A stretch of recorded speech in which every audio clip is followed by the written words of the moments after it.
Operation સિંદૂરની સફળતાને લઈ દેશભરમાં ઉજવણી કરવામાં આવી રહી છે, ત્યારે રાજ્યના અલગ અલગ શહેરોમાં ભારતના વીર જવાનોના સન્માન માટે તિરંગા યાત્રાનું આયોજન કરવામાં આવી રહ્યું છે।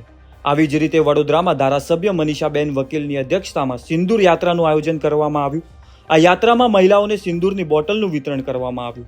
ભારતીય સેનાએ ભારતીય નારીઓનું સિંદૂર ઉજાડનાર પાકિસ્તાન પ્રેરિત આતંકવાદીઓને મુંહતોડ જવાબ આપ્યો એ હેતુથી આ યાત્રાનું આયોજન કરવામાં આવ્યું, જેમાં કર્નલ સોફિયાની બહેન ડોક્ટર શાઇના સુનસારા પણ આ સિંદૂર યાત્રામાં જોડાયા। શું કહ્યું ધારાસભ્ય મનીષાબેન અને ડોક્ટર શાઇના सुनसाराए ते सांभळिए। ऑपरेशन सिंदूर का मैं सिस्टर पार्ट है, अच्छा लगता है क्योंकि ये भी एक बहुत बड़ी बात होती है। टेररिज्म के अगेंस्ट में कुछ हमारी कंट्री कर रही है और मेरी सिस्टर उसको उसकी ब्रीफिंग कर रही है, अच्छा लगता है।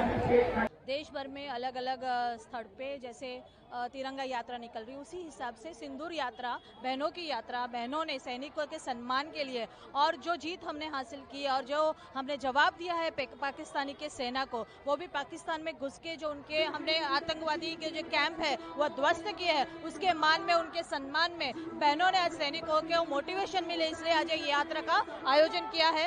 अलग अलग क्षेत्र में से बहनें आई है, जैसे मिलिट्री की लेफ्टिनेंट कर्नल हमारे अमृता बहन आए हुए है, वैसे ही सोफिया कुरैशी की छोटी बहन जो है शानिया कुरैशी वो भी आ रही है। एक सम्मान की बात हमारे लिए है, ये देश के लिए है कि सोफिया वडोदरा की बेटी है।